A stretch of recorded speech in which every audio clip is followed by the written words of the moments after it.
Aujourd'hui, j'ai le plaisir d'accueillir Antoine Pétavin, qui dirige Je récupère mon ex.com et qui est l'auteur de l'e-book le plus vendu de la France, quasi en une semaine. Ce sont Les Gourous de la séduction et c'est sur Morning Kiss.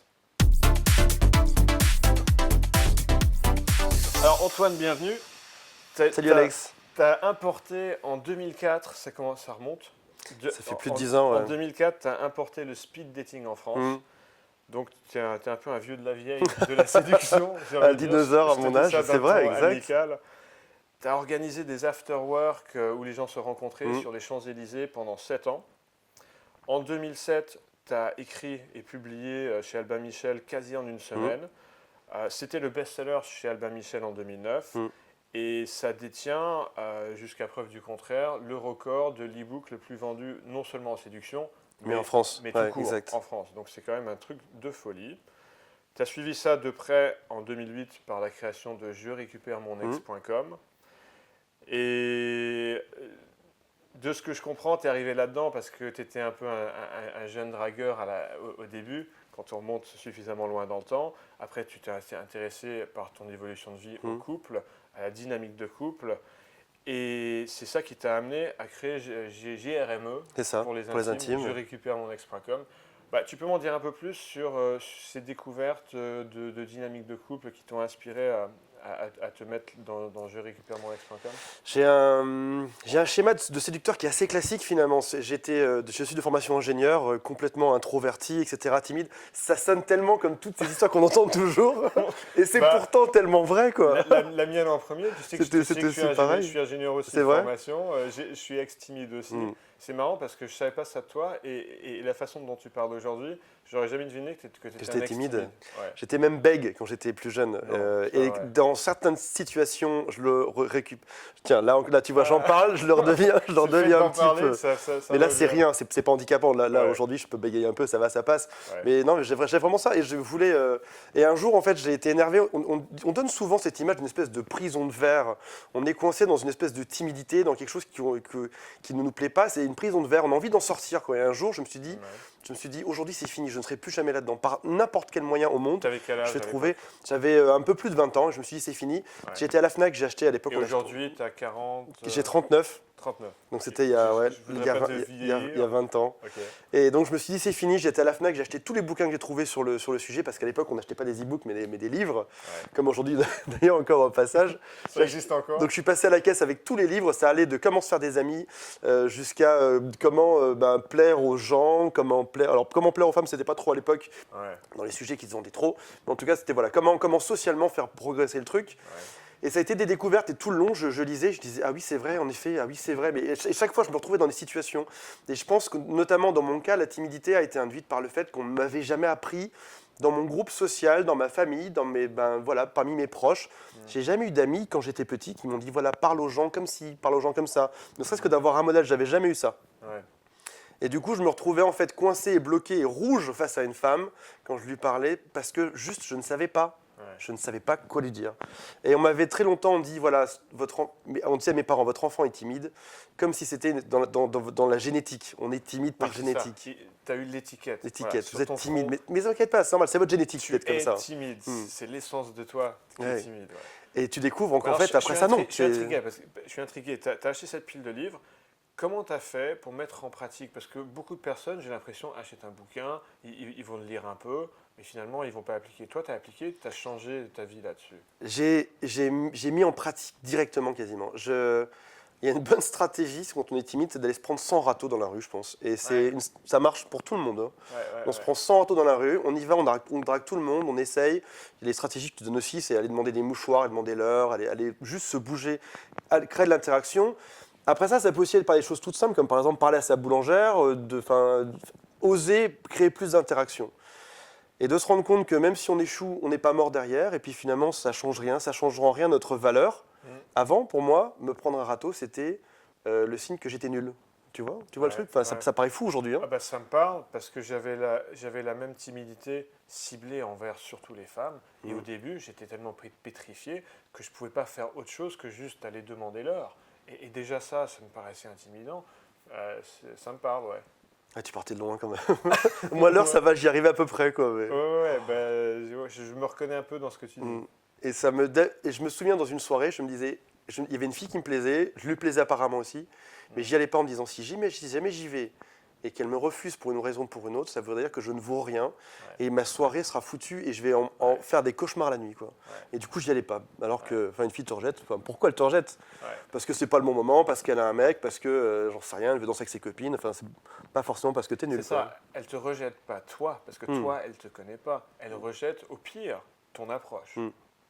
Et bien souvent, c'est même pas ton approche qu'elle rejette, c'est simplement dans son univers, voilà, elle n'a pas envie de ça dans ce moment-là, elle a envie d'être avec ses copines, elle pense que ça se fait pas de parler à des inconnus. Voilà, c'est des trucs qui la regardent elle et qui te regardent pas toi.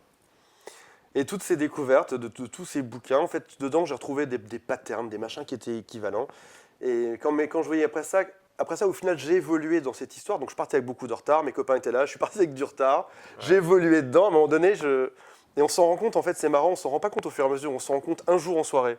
On part avec ses potes en soirée, on se rend compte que eux restent scotchés au bar en train de boire et de regarder les filles, genre regarde elle là-bas, regarde elle là-bas, etc. Et la différence entre toi et eux, c'est que toi, en fait, t'y vas, quoi. Et la différence, c'est en un jour. Tu fais putain, j'évolue, en fait, quoi. C'est transformatif. Et j'ai fait le bouquin, le quasi en une semaine. Ça, je me suis dit, allez, je vais leur expliquer le truc quand même. Et dedans, il y a deux types de lecteurs. Il y a ceux qui se disent de toute manière, soit on est séducteur, soit on ne l'est pas. Comme je te dis tout à l'heure, soit on est timide, soit on ne l'est pas. Il y a des gens qui pensent ça. En vente. Il est toujours en vente. Et après ça, il y a ceux qui au contraire se disent, allez, je vais me fouetter, ça va être dur. Et je pense que c'est le pire des combats, c'est se battre face à son propre caractère. Tu es ton propre ennemi, quoi. Tu es ton pire ennemi là-dedans. Et tu es celui qui va aller te saper le moral, te dire non, n'y va pas, tu vas te faire rejeter, ça va pas le faire, etc. Elle est trop bien pour toi, etc. Et se battre contre soi pour vaincre sa timidité, arriver à séduire, honnêtement, je pense que c'est le plus grand des combats. Mais une fois que c'est fait, mais je m'aperçois que t'en sors grandi. Quand je suis en atelier avec des élèves, mon travail ne consiste pas à empiler des techniques, ça consiste à retirer des croyances limitantes. Donc là, je te rejoins dans ce que tu dis. Et c'est un vrai plaisir. Et puis après ça, tu te rends compte qu'au final, lorsque tu vas négocier ton salaire avec ton patron, c'est presque les mêmes techniques, bizarrement. Quand tu vas négocier pour acheter une voiture, quand tu vas faire tout ce que tu fais dans la vie, quand tu vas te faire de nouveaux amis, tout rentre un peu dans ce même mode. C'est ça, parce que tu n'es plus le mec timide que tu étais. Tu es aujourd'hui quelqu'un de sociable. Moi, je ne savais pas que tu étais timide avant. Et c'est assez agréable de pouvoir se dire, voilà, je n'ai plus cette contrainte, si j'ai envie de parler à quelqu'un, je peux le faire. Rien que ça. C'est un vrai bonheur dans la vie. Alors, l'épisode GRME, enfin l'épisode, c'est pas un épisode puisque tu es encore dedans à fond aujourd'hui. Je récupère mon ex, comment tu es arrivé là-dedans? Pourquoi? Alors, dans ma vie, qui ressemble à un espèce de parcours de Mario Bros, dans le level 1 qui était arrivé à séduire une fille, ça c'est bon, je l'avais fait, tu vois. Et après ça, je passe au level de se mettre en couple. Mais c'est pas mal d'ailleurs de voir la séduction comme un jeu vidéo, ça permet de dédramatiser la chose. Ouais. J'aime bien ce cadre de référence. Et avec mes copains, notre truc, c'était d'arriver à se trouver une copine. Tu vois, on se dit, c'est bon, une fois que ce sera fait, on sera les plus heureux du monde. Et tout d'un coup, tu arrives dans un couple et tu te rends compte qu'en fait, les problèmes ne font que commencer, quoi. C'était peut-être même pas le plus dur en fait de se mettre en couple. C'était la vie de couple est super dure. T'es ensemble, je t'apprends rien. Ça va très bien, toi. Mais j'avais plus de 25 ans. Je commence à me mettre en couple et tu réalises que tout d'un coup, faut gérer le quotidien, faut gérer la routine, faut gérer les disputes de couple. T'es de deux sexes différents, donc tu te comprends pas. Je suis même pas sûr que tu sois fait pour te comprendre à la base en fait. On te parle comme si c'était d'une autre langue. Donc je retourne dans mon trip, je retourne à la Fnac, j'achète Mars et Vénus et tout ce qui sortait à l'époque sur le sujet. T'es assez autodidacte. Ouais, je me dis là il y a un truc à découvrir. Là vraiment, il faut que je bosse dessus. Et j'ai envie de rebondir sur ce que tu dis, les difficultés en couple. On voit souvent sur les sites de rencontres, je ne sais pas si tu les fréquentes et si tu as déjà vu ce que j'ai vu, sur beaucoup de profils, que ce soit homme ou femme, on va avoir des recherches marquées dans la description. Je cherche une relation sans prise de tête, tu vois. Mais ça n'existe pas. Exact, c'est pas possible. Moi, je suis très heureux dans mon couple aujourd'hui. Hier soir, avec ma femme, j'ai eu une prise de tête. Enfin, ça fait partie de la relation homme-femme et je crois que c'est important de le dire. Parce qu'à chercher une relation parfaite où il n'y aura pas de prise de tête, on risque d'être déçu. Parce qu'il y en a toujours, même quand on est super bien à la sortie. Exact. J'ai des amis d'ailleurs au passage, je ne sais pas si certains d'entre vous ont plus de 35 ou 40 ans, mais j'ai des amis qui abandonnent systématiquement dès que la dispute arrive, en se disant que c'était pas la bonne, etc. Il m'en faut une autre. Parce qu'on est baigné dans un monde de comédie romantique où tout se passe bien, ils s'embrassent, ils sont heureux, ils ont des enfants, etc. Personne ne te raconte qu'en fait le quotidien, c'est une horreur, c'est vraiment... Mais tous ceux qui sont en couple, c'est juste une horreur, quoi. Vraiment, c'est super compliqué, c'est super compliqué, quoi. Et donc je découvre ça, je découvre que c'est compliqué, je me dis il faut que je fasse quelque chose. Et on est dans une culture de zapping aujourd'hui, avec en plus, des trucs comme Tinder. Ça marche pas, allez hop là, je te Tinder, dégage pour littéralement, tu zappes les gens comme ça avec ton index. Oui. On a une sorte d'illusion qu'il y a une infinité de profils là, mais en réalité, aller sur des sites de rencontres, c'est pas si simple que ça d'avoir des relations derrière. Enfin, ça, c'est tout un autre sujet. Et voilà, c'est terrible. Ouais. Et je récupère mon ex vient de là en fait. J'ai fait quelques articles sur les problèmes de couple et ceux qui marchent le plus. Ce sont ceux sur la rupture amoureuse parce que finalement, on n'est jamais autant préoccupé par son couple qu'au moment où on est en train de le perdre. Tu sais, il y a un dicton qui dit on mesure la valeur de ce qu'on a lorsqu'on le perd. En l'occurrence, c'est ça. Ouais.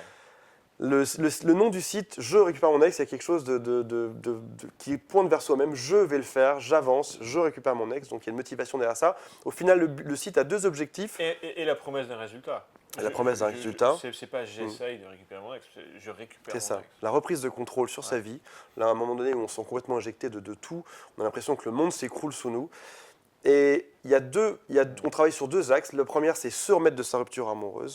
Et le deuxième, c'est en effet récupérer son ex. Les deux allant souvent ensemble, en fait. On s'en remet, on se reconstruit, on est meilleur. Je sais qu'il y a beaucoup de sites web de séduction qui refusent ça, qui se disent, allez, dans tous les cas, on s'en fout. Une fois que c'est fini, on passe à autre chose. Et pour ma part, je pense qu'il y a bien un cas sur deux de rupture amoureuse où c'est dommage, on s'est peut-être quitté pour les mauvaises raisons. Et l'autre cas sur deux, en effet, il fallait se séparer. Et puis derrière, arriver à comprendre pourquoi est-ce qu'on a loupé ça. Finalement, une rupture amoureuse, c'est quand même un échec dans sa vie, que ce soit pour le largueur ou le largué. Pourquoi est-ce que j'ai loupé ça? Pourquoi est-ce que je reproduis peut-être des schémas dans ma vie? Pourquoi est-ce que chaque fois, au bout de 2 ans, je me sépare, toujours?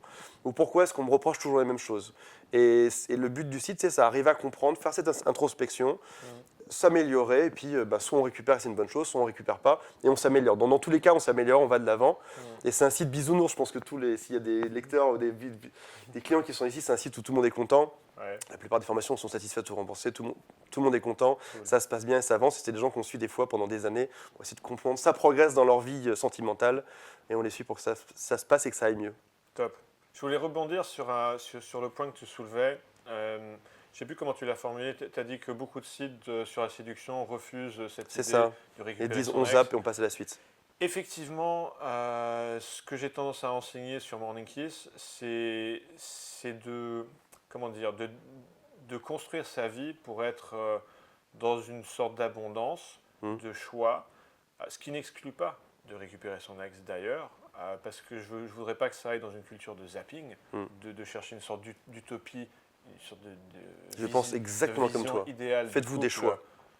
Alors oui, c'est ça, c'est que récupérer son ex pour moi, oui, à fond, et il ne faut pas que ça vienne d'un angle de, je ne sais plus comment on dit scarcity, un mot anglais, de manque. C'est-à-dire de manque d'opportunité. D'avoir l'impression qu'il n'y a qu'une seule personne qui va nous accepter. Par défaut, il n'y a que elle, etc. Qu'il n'y a que elle, que si je la perds, elle, je trouverai personne d'autre un tantinet valable. Ça, je ne suis pas d'accord. Par contre, si on veut récupérer son ex alors même qu'on a du choix, parce qu'on a appris par la séduction de provoquer la rencontre avec des femmes, de transformer cette rencontre en relation. Donc on a du choix, mais c'est vraiment cette femme-là qu'on veut. 100% d'accord. Alors là, oui, on s'accroche parce que c'est quelque chose de valable. Donc moi, je suis mitigé entre les deux. Je ne suis pas un ayatollah anti-récupérer son ex. Ouais. Ça s'appelle, c'est quelque chose que j'ai sorti, dont j'ai parlé, c'est une vidéo qui a beaucoup marché sur mon site, ça s'appelle la théorie des lignes. Ouais. En gros, ça explique avec ton ex ou avec ta femme actuelle, tu es sur une ligne et ne pas tout miser dessus, ne pas miser uniquement dessus, se créer d'autres lignes et avoir à un moment donné, se dire voilà, c'est cette ligne de vie que je choisis. Mais j'ai eu le choix avec peut-être 10 autres lignes de vie, 10 autres femmes, 10 autres possibilités possibles, même le fait d'être seul peut-être, qui est aussi une très bonne ligne de vie. Ouais. En tout cas, j'ai eu ce choix, et ce n'est pas un truc par défaut. De ne pas surinvestir une seule et unique alternative. D'ailleurs, il y a une expression que je trouve horrible, je ne sais pas si elle est beaucoup utilisée, mais je l'ai déjà entendu utiliser, c'est genre je suis en train de chercher ma moitié d'orange. Comme si sur la planète Terre, il n'y avait qu'une seule personne avec qui on pouvait être bien en couple. Et si on ne trouve pas notre moitié d'orange avec qui on va être bien, dans ce cas-là, on va rester seul et malheureux toute sa vie. c'est un cadre de référence que je trouve assez affreux. Ouais. C'est affreux, je suis d'accord avec toi, Et ça marche bien, et donc en l'occurrence, je recommande aux gens de se mettre sur Tinder, sur les Adopt et compagnie, sans citer de marque du tout. Et voilà, faites-vous des choix, décidez que voilà. Les sites de rencontres et les applis, pour toi, ça marche bien? En ce moment, alors, je pense que ça dépend dans quelle ville de France on se situe. Je pense qu'à Paris, c'est compliqué. Ah oui, j'aurais cru l'inverse. Parce qu'à Paris, il y a plein de monde, non? Alors, je me base juste sur mes retours clients et amis d'autour de moi. Ouais. Il y a quelque chose de très dur dans la recherche. Peut-être que je me trompe, mais dans les métropoles, je pense que la solitude est présente comme jamais dans la recherche de l'être parfait, de la personne parfaite, comme tu disais. J'ai le choix, on est 10 millions à Paris, du coup je vais me trouver la personne parfaite. Et dans cette recherche, tu sais, le mieux est l'ennemi du bien. Et à chercher toujours le mieux, on se retrouve au final tout seul à pleurer chez soi le soir. Plutôt que d'accepter que voilà, ça puisse être imparfait, c'est ça qui est cool au final. Ouais, donc c'est un peu paradoxal que dans ton analyse, à Paris, c'est peut-être plus difficile de faire une rencontre valable que dans sur les sites de rencontres. Moi, j'ai l'impression d'un gros retour au terrain, en tout cas, depuis 6 mois. Okay. Tu penses, toi, pour toi, que les sites de rencontres n'ont jamais autant cartonné? Je pense que c'est sur juste mon panel, hein, je peux me tromper. Hein. De mon analyse, c'est un fait que les sites de rencontres cartonnent parce que économiquement, ça fonctionne, il y a beaucoup d'abonnés. C'est peut-être aussi le signe que quelque part, ça ne marche pas parce que un site de rencontre, leur business model repose sur la non-réussite de la rencontre, de capter le mec qui est abonné pendant longtemps. Si les sites de rencontre marchaient trop bien, ce serait anti-économique pour eux, parce que les gens se désinscrivent souvent quand ils sont en couple. Donc le fait que ça cartonne, c'est quelque part la preuve, paradoxalement, que ça ne marche pas. Tu vois ce que je veux dire? Ça dit qu'on en parle un peu, on a le droit d'en parler de Tinder, etc. Bien sûr, bien sûr. Si vous êtes pro site de rencontre, n'écoutez surtout pas ce qui va suivre. Ça sera mon coup de gueule du jour contre les sites de rencontre. Il y a quelque chose de très malsain derrière les sites de rencontre. Je vous la fais en cours. Vas-y. Il y a le président, le PDG de Match.com en Amérique qui a dit, il y a 3 ans de ça, il a dit « Aujourd'hui, une personne sur 4 en Amérique se case grâce aux sites de rencontres. Et on va arriver dans les 5-10 ans, donc c'est-à-dire dans quelques années, on va arriver à une personne sur 2. Wow. Son objectif de vie, c'est ça. Et en effet, il y a une espèce de grand Eldorado. Il y a des tonnes de sites qui se sont lancés. Tu as même sur des minorités, se rencontrer entre métis, se rencontrer entre gens qui votent à droite, etc. qui se sont lancés. Des niches et des sous-niches et des sous-niches. Et ils se sont tous tirés un peu le mou à coup de pub télévision, à coup d'opérations marketing dans la rue, etc. Et en effet, comme le speed dating à l'époque, espèce de gros effet de mode, tout le monde va dessus, tout le monde s'essaye dessus. Et tout d'un coup, on en ressort au bout de quelques années avec une espèce de grande désillusion. Au final, on réalise qu'il y a à peu près, sans citer de chiffres ni de sources internes que j'ai dans ces sociétés, parce que j'ai des amis qui bossent dedans, on est à peu près à quelque chose comme 2 hommes pour une femme. Donc on est à peu près sur du 66% d'hommes pour une femme. Sachant que les hommes sont plus dans la demande, etc. Si vous faites un jour un compte sur un site de rencontre, vous allez voir en tant que femme, vous allez voir ce qui se passe. Alors même que je crois que c'est gratuit pour les femmes et alors que c'est gratuit et payant pour les hommes. Donc ça veut dire que par défaut, on est déjà face à 2 hommes payants sont face à une femme gratuite. Une femme qui peut essayer et puis se dire non c'est bon, je laisse tomber, je passe à autre chose. On est aussi face à ces femmes qui, dans la rue parisienne, par exemple, se font draguer. Je pense que n'importe quelle femme que tu connais va faire 100 mètres pour aller dans le métro. Il y a de grandes chances qu'un homme vienne lui parler, lui propose de boire un café, etc. Enfin, c'est quand même quelque chose qui est assez régulier. Donc, ce sont des femmes qui sont quand même déjà assez sollicitées à la base. Je suis obligé de rebondir là-dessus. Je trouve que c'est faux. Tu peux me contredire complètement. Hein. Non. Je veux apporter une distinction. Je trouve que c'est très rare qu'une femme à Paris se fasse aborder ne serait-ce que correctement. Ça, je suis d'accord avec toi. Exact. Ok, on est d'accord avec la nuance. Et que ça arrive trop souvent, mais c'est saoulant pour elle que ce soit mal fait. Et quand c'est mal fait, je veux dire, wesh, mademoiselle, par des mademoiselle. Ou même juste un sifflement, comme si c'était une espèce d'animal. On est d'accord, je ne voulais pas t'interrompre. Non, mais je suis 100% d'accord. Bien abordé, c'est très rare. Mais on est quand même sur des femmes qui arrivent là-dedans gratos, qui tout d'un coup réalisent qu'en fait, sur Tinder, il y a ce qui s'appelle en face d'elle des serial likers qui vont aller prendre le forfait à 9 balles et puis qui vont liker 100% des filles qu'il y a devant. C'est facile pour un mec qui dit, pour 9 balles, j'y vais, je like tout dans le doute et puis on verra bien celle qui passe. Quoi. Il y a aussi plein de mecs qui ne savent pas draguer, donc ça veut dire par rapport à ça que si une seule femme accepte n'importe laquelle, ils se disent, c'est une femme, c'est un trou. Ne pas couper au montage, c'est un trou, et en tout cas, et j'y vais, je fonce, quoi. Je m'en fous, ce sera toujours ça de prix, tu vois. Donc elles arrivent face à une application où elles se disent de toute manière, je vais liker n'importe qui, le mec va forcément accepter, tu vois le truc. Déjà, elles sont en minorité, tout le monde like dessus. Elles slide des salles, elles se prennent du coup, bien sûr, le surbeau gosse qu'elles vont trouver, elles vont liker. Comme de par hasard, ça va matcher directement. Ouais. Toi, où là, en face, tu as pu balancer quelque chose comme 500 likes et sans avoir rien du tout dessus. Tu mets tes meilleures photos, t'as rien, quoi. Ok. Et donc, on arrive sur une espèce de grand décalage. Ce décalage qui fait qu'au final, les filles se disent merde, mais en fait, c'est un peu comme dans la vraie vie. J'irais dans un bar et je dirais oui à n'importe quel mec, ça le ferait aussi, tu vois. Et du coup, on arrive sur un système qui est complètement biaisé. Un peu comme. Comment il s'appelle ce site de rencontres extra-conjugales là Glidden. Glidden. Et celui qui a fuité, c'était quoi? C'était Ashley Madison? Ouais. Ashley Madison qui fuite. Ils annonçaient qu'il y avait la parité sur leur site. Au final, on se rend compte qu'il y avait 150 000 femmes pour 5 millions d'hommes dessus. Donc pas du tout. Enfin, t'imagines, 150 000 pour 5 millions. Oui, T'imagines un peu le truc. Il y avait quoi. plein de faux profils féminins, Ouais, c'est ça? exact. Et les profils féminins qui étaient dedans, en plus, étaient connectés une fois, comme probablement sur Tinder. On se connecte une fois, après ça, c'est fini derrière. Ouais. Et donc, pour moi, au bout de ces quelques années de mode, une espèce de déséquilibre qui représente le même déséquilibre que dans la rue, que dans les bars, finalement. Beaucoup d'hommes sortent, moins de femmes sortent. Ça, on est forcément d'accord là-dessus. Et on se retrouve sur le même déséquilibre. Et au final, retour aux sources, c'est-à-dire que les hommes laissent tomber tous massivement, à mon sens, dans mon entourage et dans mes clients, ils laissent tous tomber massivement ces applications de rencontres et repassent à la vraie vie, comme dans le temps. On retourne dans la rue, on retourne dans les bars, ce que je vois on retourne voir des coachs pour savoir mieux faire ça de manière naturelle. Ouais, ce que je vois dans le sens de ce que tu dis, c'est de plus en plus d'articles, d'émissions à la télé sur les déçus de l'amour 2.0. Et effectivement, il y a une sorte de vague de mécontentement, il y a une frustration qui est montée, une sorte de désillusion par rapport à ce modèle-là. Alors, je ne suis pas là pour critiquer parce que je ne pense pas que ce soit antinomique avec ce que je fais dans la vraie vie. Simplement, à un moment, les deux se rejoignent parce qu'on peut rencontrer quelqu'un sur un site de rencontre. C'est sûr. Mais si on passe jamais dans la vraie vie, il n'y aura jamais de sexe, il n'y aura jamais de relation derrière. Donc à un moment, les deux se rejoignent de toute façon. On est forcément dans la vraie vie. Et on peut se rencontrer sur un site de rencontre, mais après, quand on va prendre un verre ensemble, il faut savoir avoir confiance en soi, il faut savoir sexualiser avec la femme, parce que sinon, elle va juste voir le mec comme son petit frère. Donc ça se rejoint. Est-ce que tu as des amis qui se sont rencontrés sur des sites de rencontres? Et oui. Quelle est leur proportion par rapport à ceux où ça n'a pas été le cas?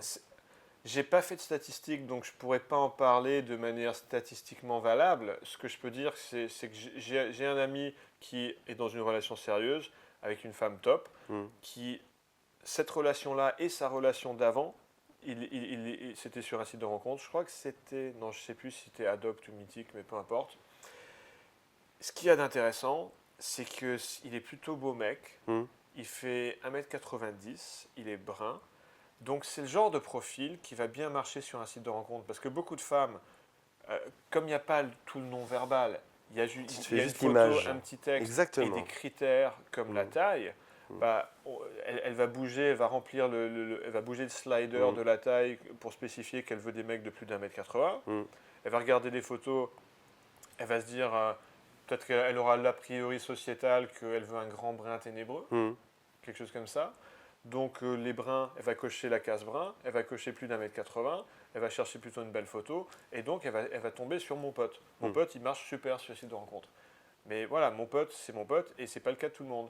Les mecs qui correspondent pas à ce stéréotype sociétal, ça va pas marcher. C'est un peu compliqué. Alors que dans la vraie vie, ça peut très bien marcher pour eux. J'ai des potes ils sont tout petits, ils font genre moins d'1m70, 1m68, quelque chose comme ça. Ils cartonnent les mecs. Dans son réseau, la chat, le bon langage verbal, parce qu'ils ont un comportement super, tout leur non-verbal est au top, confiance en soi crève le plafond, et donc dans la vraie vie, ça marche. C'était un peu une parenthèse. Non, tu as tout à fait raison. Tout à fait raison. De retour dans les rues, les mecs. On va lancer un mouvement, quoi. De retour dans les rues, quoi. De toute façon, ça se finit tôt ou tard dans la vraie vie. Ça se finit tôt ou tard dans la vraie vie. À moins de vouloir faire une relation épistolaire comme au XVIIIe siècle. Mais bon, voilà.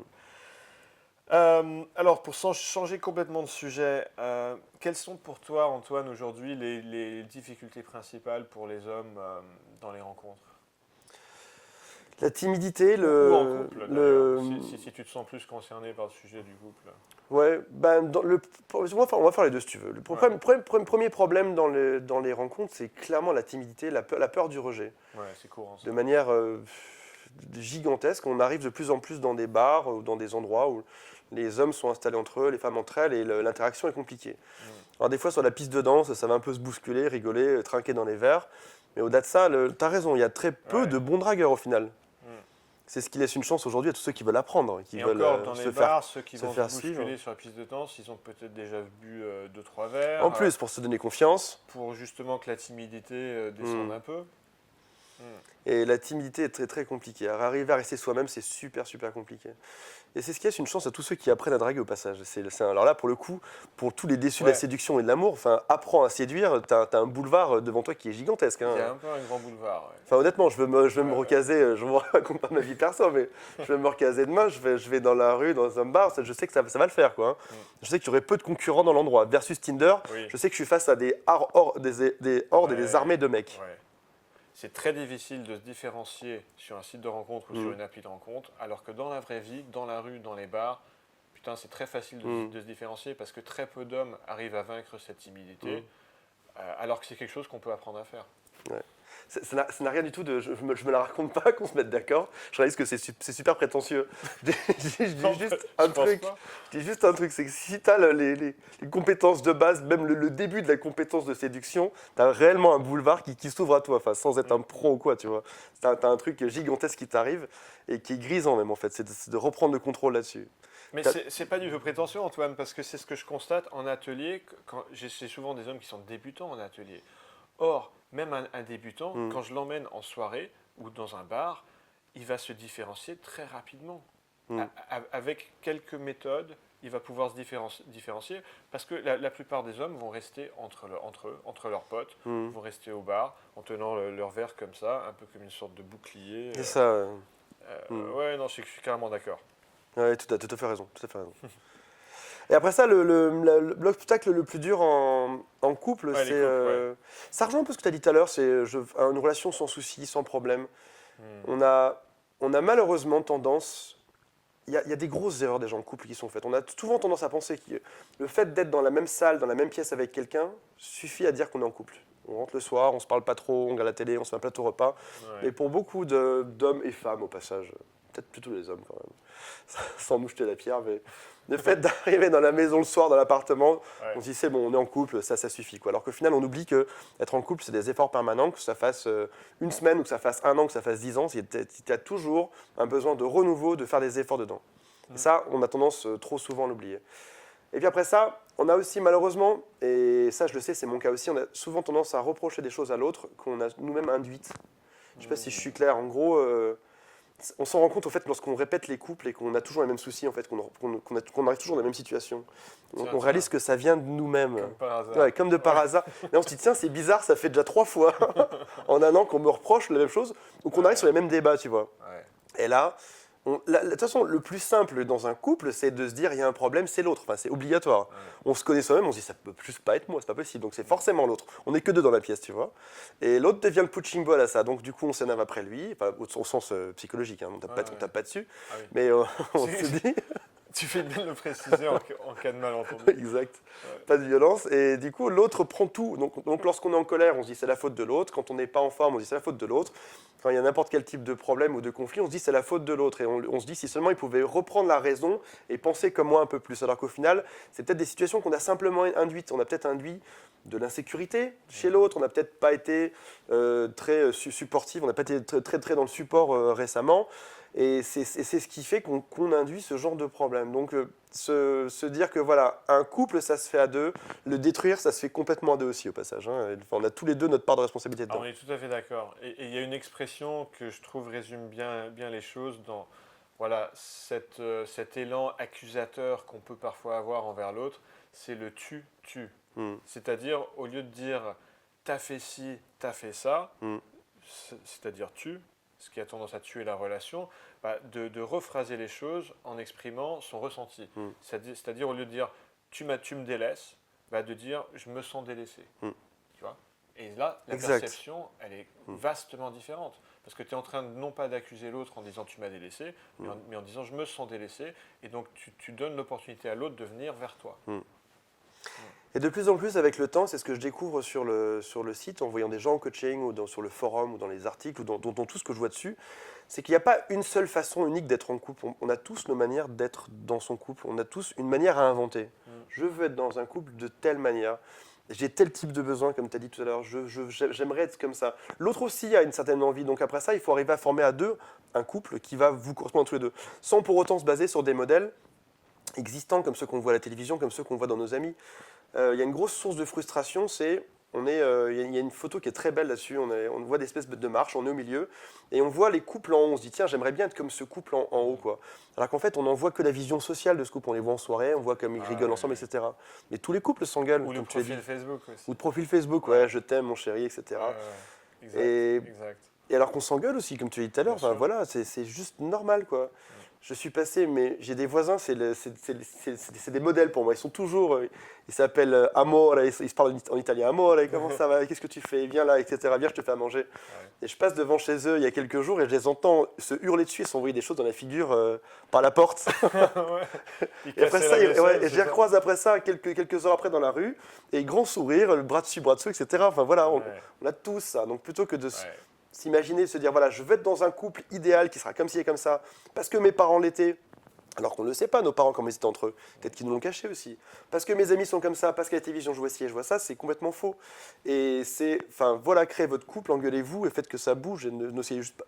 Le seul truc, c'est de ne pas être malheureux trop longtemps dedans, quoi. Mais si c'est des petites frictions, c'est tout à fait normal, quoi. Grave, ouais. Et après ça, il y a un autre truc aussi, c'est que j'ai découvert, c'est on est très souvent, on a très souvent envie, on a une envie de couple qui est un peu différent de faire un couple avec cette personne. J'ai beaucoup d'amis qui rêvent d'être en couple et qui du coup prennent la première personne ou qui se contentent de peu en se disant voilà j'ai une envie de couple qui serait idéal dans ma tête comme ci comme ça, ce sera avec lui parce que j'ai que lui par défaut devant moi, quoi.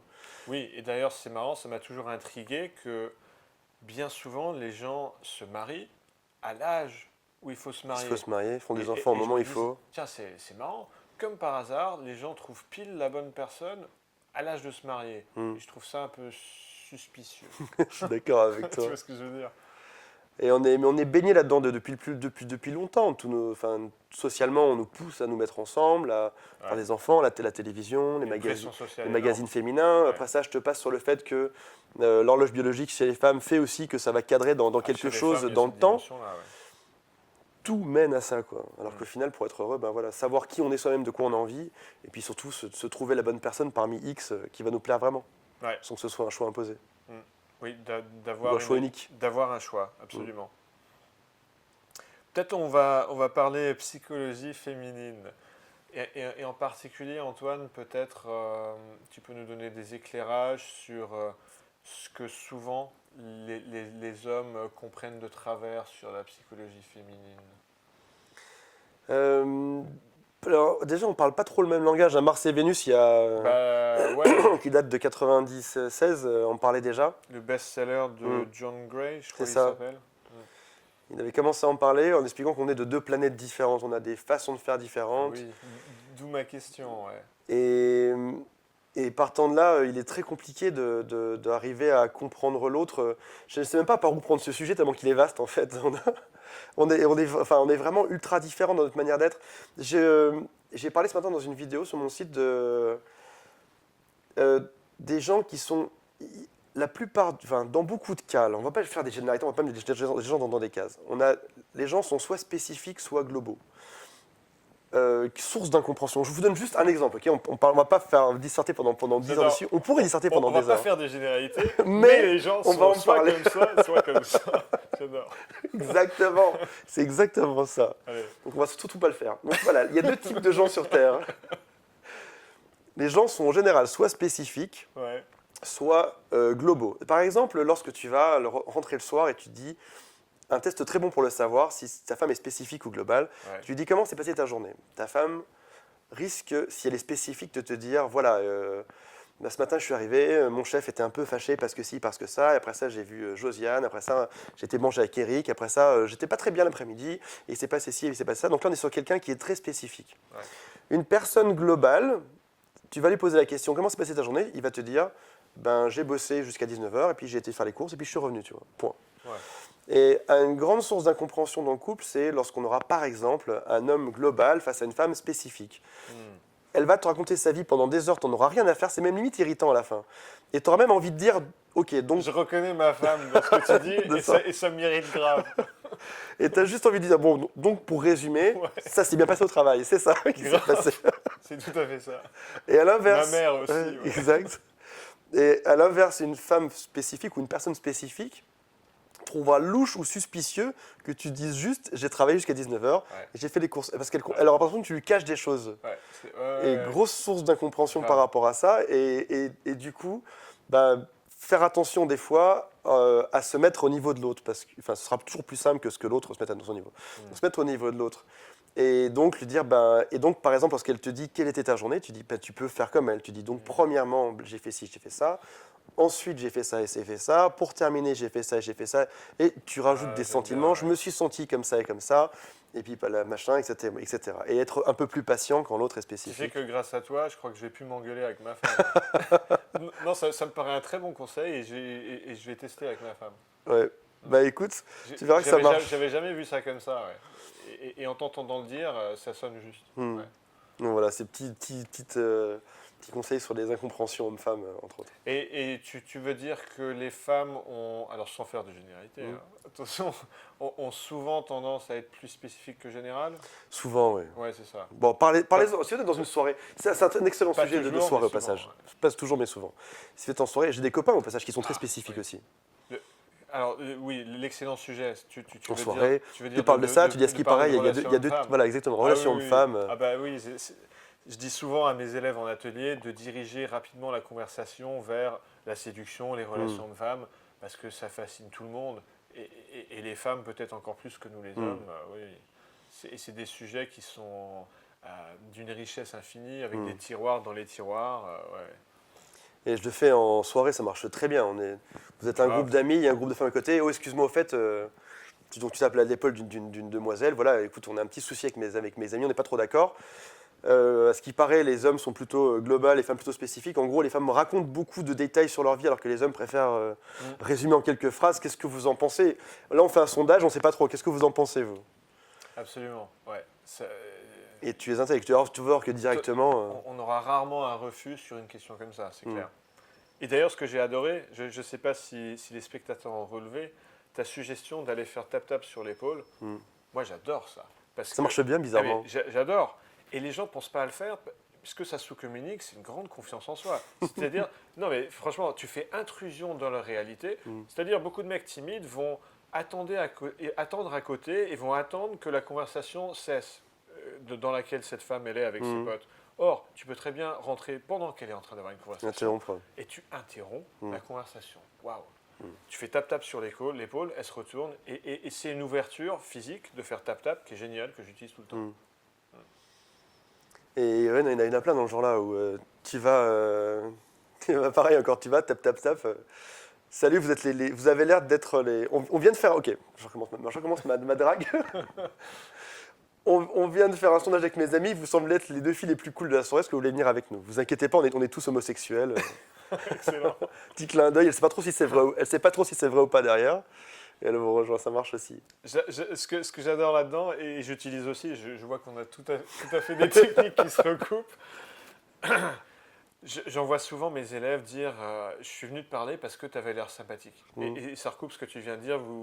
On a fait un vote, vous êtes les deux filles les plus cool de la soirée. Parce que les gens vont avoir tendance à se conformer à l'image qu'elles donnent. Donc des filles qui donnent une image, qui se disent ah ok, je donne une image d'être une fille cool et sympathique, elle aura tendance à avoir un comportement avec toi qui sera cool et sympathique. Et inversement, si tu vas vers elle et tu dis on a fait un sondage avec mes potes, vous êtes les deux nanas les plus déprimantes de la soirée. Non mais forcément ça va marcher. Ouais. Donc je voulais juste faire une petite micro-analyse sur ce que tu disais, que c'était sans doute pas par hasard que tu avais choisi de les élire les filles les plus cool de la soirée et pas les filles les plus déprimantes de la soirée. Et après ça, au moment où tu les emmènes vers le groupe, et ça marche vraiment super souvent, au moment où tu les emmènes vers le groupe, tu leur dis attention, par contre, ne leur faites pas peur à mes copains. Et on passe d'un moment où elles devraient être, elles sont en plus pas les proies, ce serait affreux de dire les proies, mais elles sont un peu les victimes de ces mecs qui vont tomber dessus. Au final, c'est ça quand même. Et tu les fais changer, et tout d'un coup, c'est elles qui deviennent les proies pour tes copains dans la soirée. Donc, ne leur faites pas trop peur, ne les effrayez pas, attention, ils sont un peu timides, etc. Allez-y en douceur, quoi. Et du coup, elles arrivent en toute confiance là-dedans, en braillant, etc. Ouais, c'est-à-dire que tu as pris le cadre sociétal typique et tu l'as inversé. Exact. Ouais. Ça se passe très bien en général. Top. Tiens, un petit conseil. J'étais en train de penser racoleur, mais non, je ne vais pas dire ça comme ça. C'est-à-dire, voilà, tu es un homme de 39 ans, donc tu es un homme d'expérience. Certains des hommes qui nous regardent ont pas ton expérience, notamment sexuelle, oui. Qu'est-ce que tu dirais? Ouais, non, je vais phraser ça comme suit. Je ne sais pas si ça se dit comme ça. Je suis en train de parler à une sorte de anglais traduit en français. Exact. Parce que je suis moitié anglais, je ne sais pas si tu le savais. Quel conseil au lit tu donnerais à toi-même quand tu avais 20-25 ans, à la lumière de ce que tu sais maintenant que tu as 39 ans? Directement. Alors ça, ce serait mon plus grand rêve, hein, pouvoir m'en reparler quand j'étais jeune. Ouais. Je me conformais à un moule. Je sais pas si le moule. Une moule. Je sais pas si le mot est très bien choisi. À des schémas de ce qu'on voit sur les sites porno, c'est-à-dire où l'homme doit assurer, changer de position 30 fois, 40 fois, faire comme ci, comme ça, sans défaillir, en étant toujours souriant, etc. Tu vois. Et maintenant, tu fais l'étoile de mer. Non, ouais, non. Aujourd'hui, je fais comme j'ai envie. Alors, tu sais... tu fais comme tu as envie. Ouais. Intéressant. C'est-à-dire, si j'ai envie un soir de prendre mon temps et que les préliminaires durent 3 heures, je vais le faire. Sauf si l'autre en face n'a vraiment pas envie, tu vois. Mais en tout cas, en se faisant déjà plaisir soi-même, alors attention, je dis pas, c'est pas un truc égoïste, genre ne vous faites plaisir qu'à vous-même. En tout cas, une chose est sûre, il y a ce qu'on peut appeler de l'égoïsme sain. En gros, si tu réponds déjà à tes propres besoins, il y a de grandes chances que tu puisses plus facilement répondre aux besoins de l'autre derrière. Donc soyez dans un égoïsme sain, c'est ce que je me dirais, soit dans un égoïsme sain, fais-toi plaisir, vas-y comme tu le sens dans le moment présent. Si tu as envie de lui caresser le ventre, à la poitrine, ou lui caresser les cheveux, ou juste de papoter, ou peut-être de lui faire l'amour direct, vas-y. Mais en tout cas, n'essaye pas de respecter un moule dans lequel t'imagines qu'elle t'apprécierait si elle faisait ça, etc. On risque toi déjà de ne pas assurer ta performance parce que je mettais une pression dingue pour faire ma performance. Et sans forcément du coup prendre autant de plaisir que si j'avais fait ce que j'avais envie de faire, tu vois. C'est vachement intéressant ce que tu dis, et surtout cet égoïsme sain, parce qu'effectivement on a vite fait de mal comprendre si on conseille à un homme de faire ce qu'il veut, ce qu'il a envie de faire ce qu'il veut quand il veut. Effectivement, vu comme ça peut paraître très égoïste. Et donc la nuance que j'ai envie d'apporter, qui est la même que la tienne, c'est que, comment dire, il n'y a rien de pire au lit qu'un homme qui cherche à plaire. Exactement. Et c'est un peu paradoxal, parce qu'on pourrait se dire, en tant que femme, mais un homme qui cherche à me plaire, génial. Or, si on pousse ça à son paroxysme, à l'ultime, ça va être le mec qui va demander la permission, qui va dire, chérie, qu'est-ce que tu as envie que je te fasse, tu vois? Et ça, pour beaucoup de femmes, peut-être pas toutes, parce que je ne voudrais pas faire de généralité, des globalités, mais pour beaucoup de femmes, c'est l'horreur. Chérie, qu'est-ce que tu as envie que je te fasse? Exact.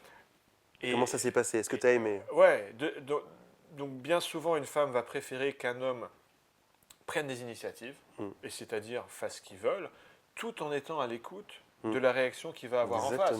C'est-à-dire, il ne s'agit pas de s'imposer sur la femme et de faire ce qu'on veut. Il s'agit de prendre une initiative tout en écoutant, en étant un minimum sensible aux réactions qu'on va avoir, aux gémissements, à la respiration, aux paroles, à la façon de bouger. Ouais, donc je suis d'accord.